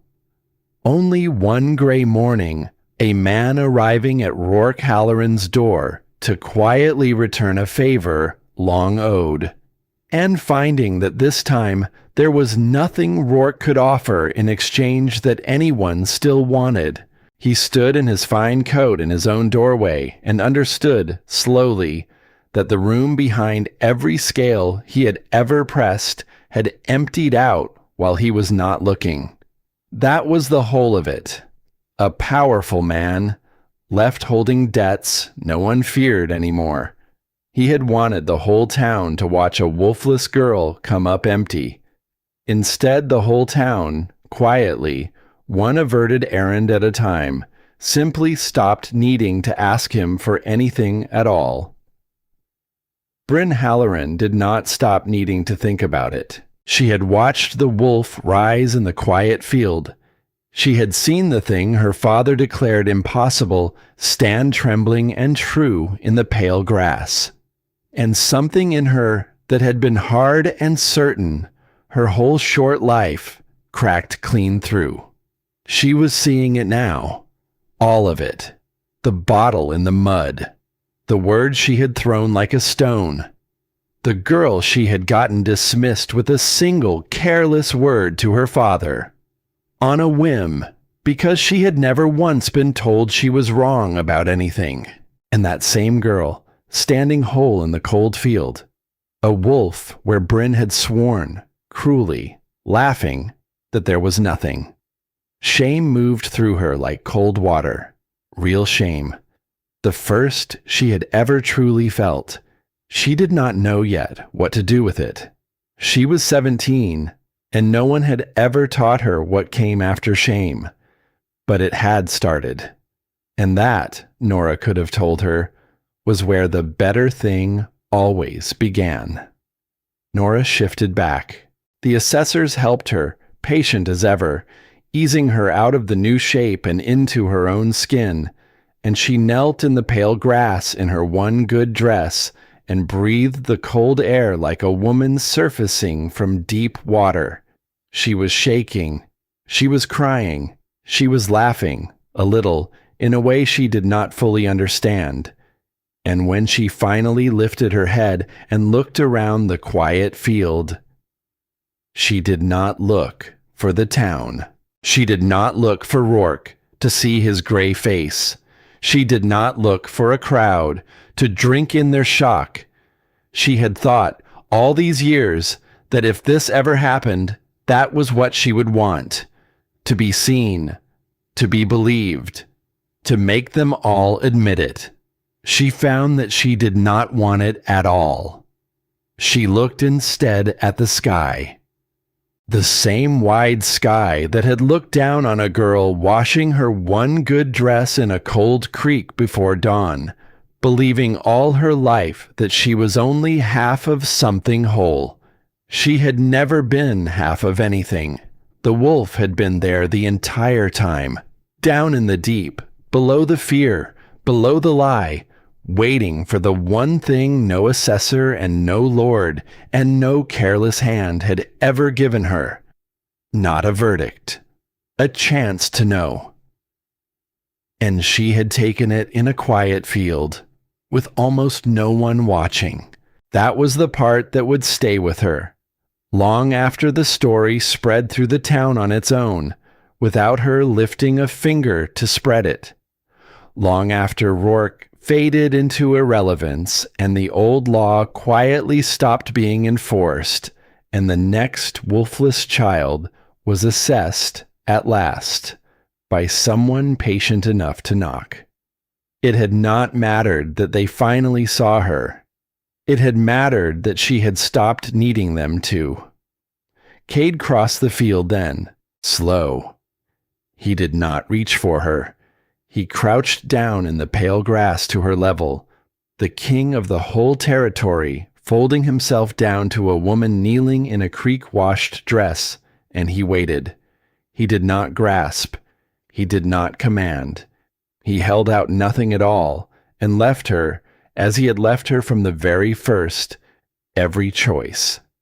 And Nora, trembling and wet-eyed and finally, wholly herself, closed the last of the distance between them by her own hand.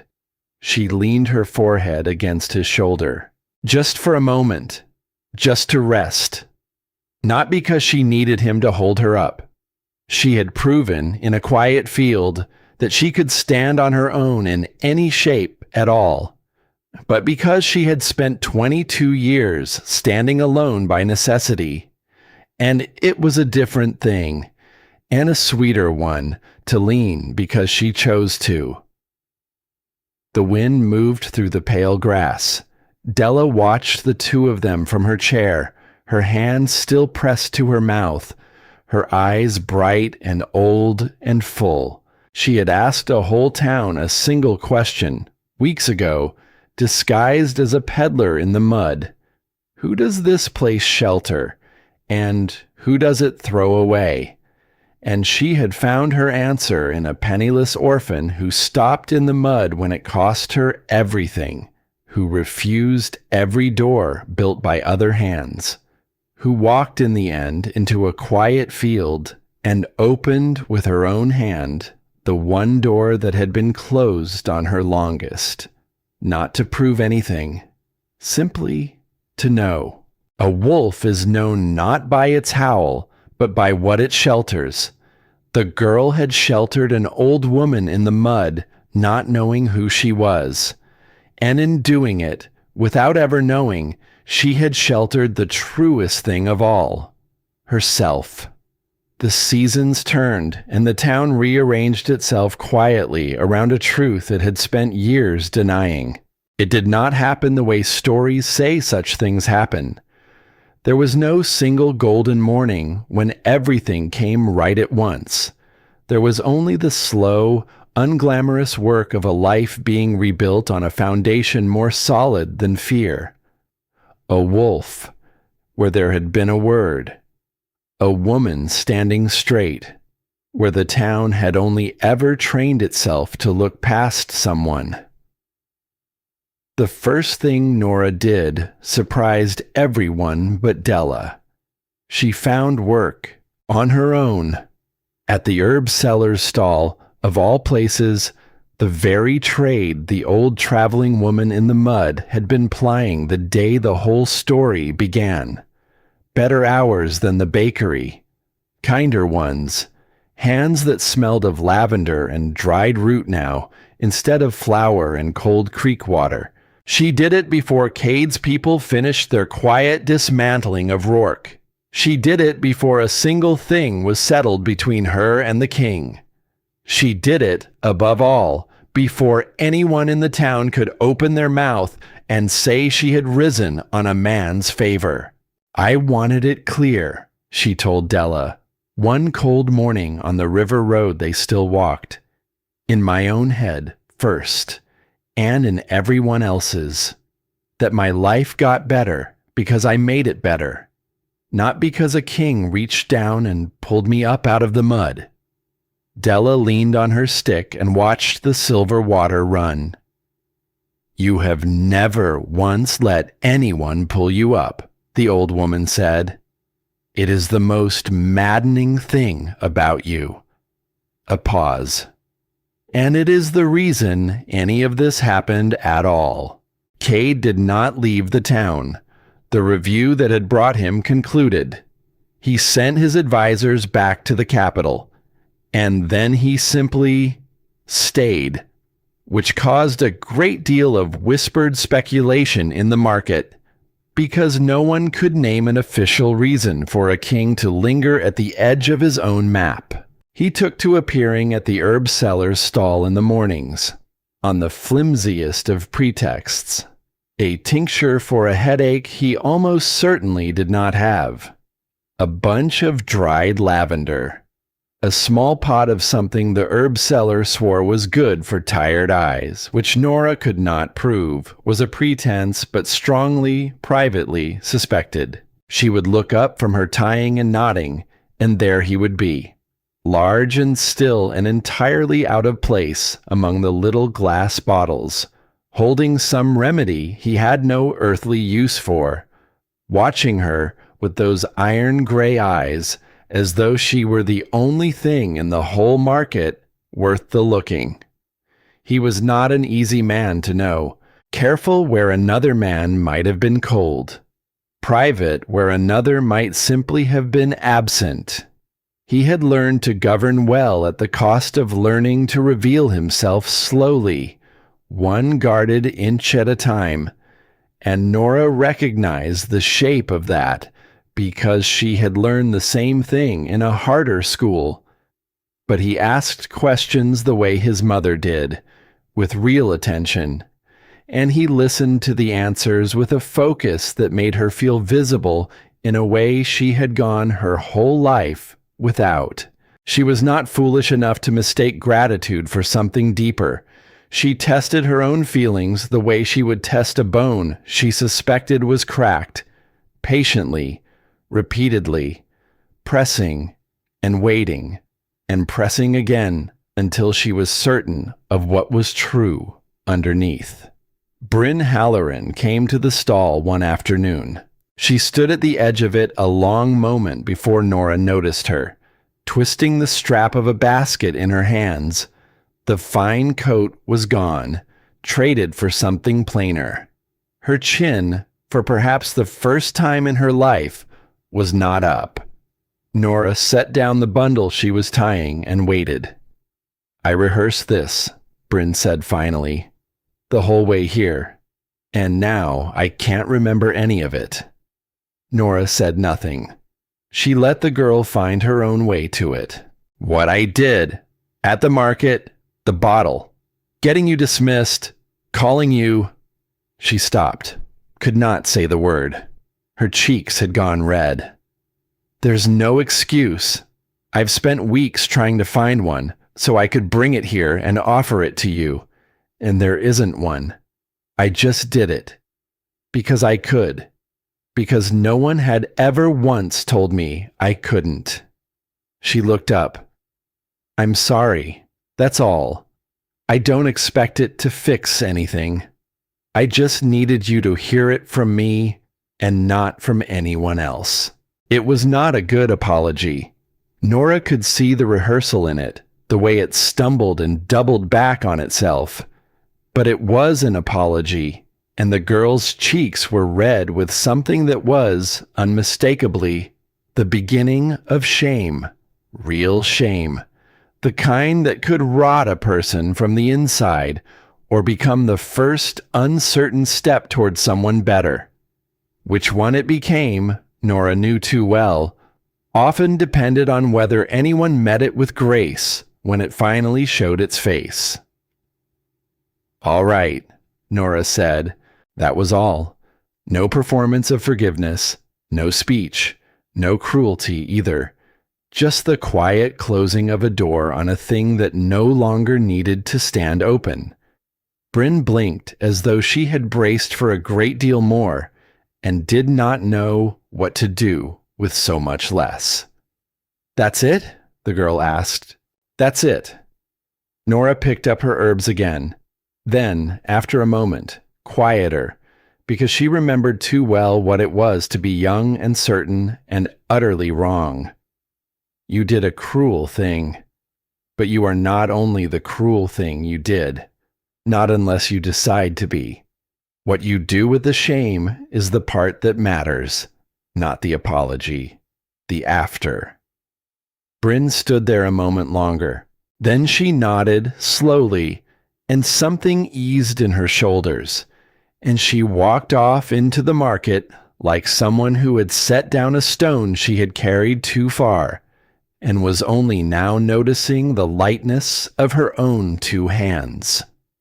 And then, by the river, on an evening that had not planned to be important, Kate asked her. They had come to a habit of those walks without ever deciding to. It had simply become a thing they did. And this evening, he stopped and turned to face her, and Nora saw with a small jolt that the careful, guarded man was gathering himself to do a thing that plainly cost him great effort. "I would like to court you," he said, "properly, if you're willing." The river ran silver and cold beside them, not because of the market, not because my mother is deeply invested and entirely unsubtle about it, and not because I lifted you out of anything. I didn't. You never once let me. You climbed out yourself in a field, and I only stood at the edge and watched you do it. A breath. I want to court you because I have spent my whole life surrounded by people who were exactly what everyone said they were. And then I met a woman who was so much more than the word pinned on her that it changed how I understand people at all. I have been looking, without knowing it, for someone who picks up the bottle without being asked. His iron eyes held hers. I didn't know that was what I was looking for, until I found her in the mud. And here is where the story might have simply ended. A king asks. A penniless orphan, lifted at last, says yes, and the doors of a warm life swing open, and everyone agrees it is exactly as it should be. But Nora did not say yes. Not at first. Because a new fear had risen in her, quieter than the old one, more subtle, and harder to name. She was not afraid anymore that he pitied her. She had watched that fear dissolve over a season of mornings, because you cannot pity a woman you watch stand entirely on her own, and he never once tried to make her smaller so that he could feel larger for lifting her. This was a different thing. She had spent 22 years without a voice, and then, in a hall and a rented room and a quiet field, she had fought her way to one. She had learned, at terrible cost, the sound of her own certainty. She had learned to say no to a king and mean every letter of it. And she knew what happened to women who married into power. She had watched it. The way a strong voice went quiet. The way a woman with opinions became a woman who arranged flowers. The way the world took someone whole and slowly, kindly, lovingly, folded her small again, until the shape she had fought so hard to grow into was gone, and no one could quite say when it had vanished. "I need to tell you something," Nora said, "and I need you to hear the whole of it before you answer." Cade went still. He nodded. "I spent my whole life without a voice," she said, "and I nearly died getting one. Not my body. The rest of me. The part that finally learned to stand in a rented room and refuse a king." She held his eyes. "It is the only thing I have ever fought for and won. And I have watched what your world does to women. It doesn't take their voices with cruelty. That would be easier to refuse. It takes them with comfort, with silk and warm rooms, and everyone agreeing it's for the best. Until one day, the woman who argued with kings is arranging banners and can't remember the last thing she let herself disagree about. Her voice did not shake. She had learned to keep it steady even when everything under it did not. "I will not trade the voice I nearly died for," she said, "for a soft life where I'm loved and quiet. I would rather be alone and loud than kept and silent. So before I answer you, I need to know that the woman who argued with you in that room is the one you want. Not a gentler version the court will file down over time until she fits." Cade was quiet for a long moment, and Nora braced the way she always braced, for the answer to cost her something. But when he spoke, there was no wound in his voice, and no wounded pride. Only a low, plain honesty that met her own and did not flinch from it. "The woman who argued with me in that room," he said, "is the only reason I am standing on this riverbank asking anything at all. If the court files her down, I lose the one person in my whole life who ever told me the truth without wanting something for it. Why in the world would I let them?" He took a slow breath. "But you're right to fear it. It's real. It happens. Comfort is the softest cage there is, and I have watched it close on people too." He paused. "So don't ask me to promise it won't. Promises are cheap and you know it. Ask me for something you can actually hold." Nora looked at him, and something in her chest, wary and coiled her whole life, uncoiled by a single careful inch. Because he had not reassured her. He had not sworn pretty things. He had done the one thing that told her he had truly listened. He had handed the terms back to her. "All right," she said slowly. "Then here is what I'll hold you to. I keep the stall," she said. "Not forever, maybe, but I decide when I leave it. Not you, not your court, not what a king's woman is supposed to do. My work is mine to end when I choose it." "Done," Cade said. "I say no to you in front of your advisors when you're wrong. out loud, and you don't punish me for it with silence afterward, and you don't let them punish me for it either. Done, he said, though they'll hate it. They should. That's rather the point. A breath. And one more. The largest one. Name it. There are children, Nora said, in homes like the one I grew up in, assessed in a hurry, handed a rushed nothing, and sent away to believe it was a verdict. There are more of them than anyone wants to count, and no one ever went back to those doors, because the children behind them had no family to speak up, and no voice of their own to speak with. She held his eyes. I want that fixed, not as a favor to me, not as a wedding gift, as a thing that gets built and stays built long after we're both gone. Proper assessments for every one of those children by people patient enough to take the time. I don't want to be the one wolf they let out of the deep by accident. I want to be the last child that ever happened to. Cade looked at her for a long moment, and then he did something she had never seen him do. He smiled, fully. The careful, guarded man, smiling like something in him had come loose at last. You understand, he said, that you have just turned a marriage proposal into a reform of pack law. I understand exactly what I've done. Most people, he said, ask me for land, or titles, or their enemies ruined. A beat. You're asking me for a system that will never once have your name on it. My name doesn't need to be on it, Nora said. The children need it more than my pride does.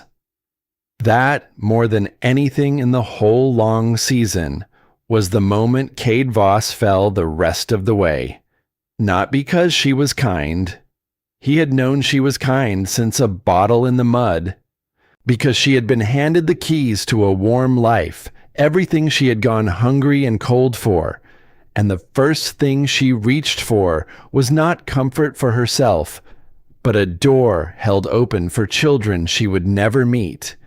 He had spent his whole life among people who wanted things for themselves and called it ambition. He had never once, until her, met someone who wanted things for strangers and called it the least she could do. All right, Cade said. He was still smiling. The stall is yours to leave when you choose. You'll tell me I'm wrong in front of the whole council, and I'll thank you for it. And the assessments get fixed, properly, written into the law where no future king can quietly unwrite it. He paused. Now, having agreed to every one of your terms, may I please have an answer to mine? Nora looked at the river, looked at her hands, looked at him, and she laughed. It surprised her, the ease of it, the way it came up out of her without preparation, without guarding, the way almost nothing in her whole guarded life ever had. All right, she said, and this time the word did not close a door behind her or brace her against something coming. This time it simply opened a hand she had kept closed her whole life. She heard herself laugh again at the strangeness of it. How light a single word could be. Once it stopped having to be armor, the work she had asked for was not quick and it was not glamorous. That was how she knew it was real. Real change rarely announces itself. It happens in quiet rooms, in patient hands going back through old records, in careful people being sent to homes on hills to sit, at last, with children whose doors had been rushed shut years before. Some of those doors opened onto wolves. Some opened onto nothing, and the children behind them were told so gently and honestly, and were made to understand that nothing was not less. That being more human-weighted was not a smaller way to be a whole person. Both mattered. That was the thing Nora had understood before anyone. It had never been about finding a wolf in every child. It had been about no child ever again being handed a lie in a hurry and made to carry it as a verdict for the rest of their life. She went back to the home on the hill herself, not to oversee, to sit. There was a girl there, young, assessed in a hurry, told a rushed nothing, sent away to believe it. A girl with no one at the edge of the hall to speak for her. A girl learning, right now, in real time, the exact lesson Nora had spent 22 years unlearning. That she was less. That the world would be tidier without her in it. That her being there was an inconvenience everyone was too polite to name. Nora sat with her on the cold floor. That was the whole of what she had come to do. Not to fix it. Not to hand the girl a wolf or a promise or a crown. Only to sit beside a child who believed she was empty. And to be, for one afternoon, the person no one had been for Nora at that age. Someone who stayed long enough to look properly. They told me the same thing, Nora said, when I was your age, in a hall a lot like this one. They said there was nothing there. The girl would not look at her. They were wrong, Nora said. Not because there's definitely something in you. I can't promise you that. Nobody can until you're looked at properly by someone who takes the whole time it needs. A pause. They were wrong because they never really looked. They took one quick glance at a shut door and called the whole room behind it empty. Nobody knocked. Not once. She waited until the girl's eyes came up. Silence isn't a no, she said quietly. It only means no one has listened hard enough yet. That's a different thing. It was always a different thing. And in that small, upturned face, Nora saw the thing she remembered from her own childhood. Not hope, exactly. Something more fragile than hope. The smallest possible crack in a door that had been held shut a very long time. Before she left, she took off the dress. Not there, of course. She had brought a second one to change into. But she left her one good dress folded on the narrow bed beside the girl. The dress washed in the creek before dawn 100 times. The dress she had worn to be dismissed, and to meet a king, and to stand in a quiet field and open the door on herself at last. It was not impressive. It had never been impressive, but it was clean, and it was hers to give. And she wanted the girl to have something of her own that no one had handed down out of pity. Only out of one plain thing recognizing another across the distance of years. It's not much, Nora said, but it held up through a great deal. So will you. Whatever they find, so will you. She kept the locket. That she would never give away. She wore it still, at her throat, the small worn scrap of linen folded inside. The dead queen's words, stitched in grief and lost in mud and carried by an orphan who did not know their weight, come home at last to a woman who had lived them without ever once being told what they were. A wolf is known not by its howl, but by what it shelters. The last of it belongs to a quiet morning, some time after. Nora stood at a high window and watched the world go about its ordinary business below. There was a warmth in her these days that had nothing to do with any fire. A small secret she had told only Cade, whose response had involved a silence so full it seemed to fill the whole room before he had pulled her close and pressed his face into her hair and held very still for a very long time. A child, not yet arrived. But the window she stood at was not the window of a woman who had been rescued into comfort. On the desk behind her lay the work of the reform she had demanded, the slow building of a thing that would outlast her. Papers she read and argued and sent back and read again. She had not been folded small. She had kept every inch of the shape she fought to grow into. She had married a king and remained entirely the woman who had argued with him in a rented room by a single candle. That, more than any of it, was the victory. Not that she was loved, that she was loved without going quiet. Della appeared beside her without a sound. The old woman still moved quietly when she wanted to. "You're thinking," Della said. "I'm always thinking." "You're thinking loudly." Nora smiled. "I was thinking about the saying." Della leaned on the window ledge. Below, the day went on, bright and unremarkable and good.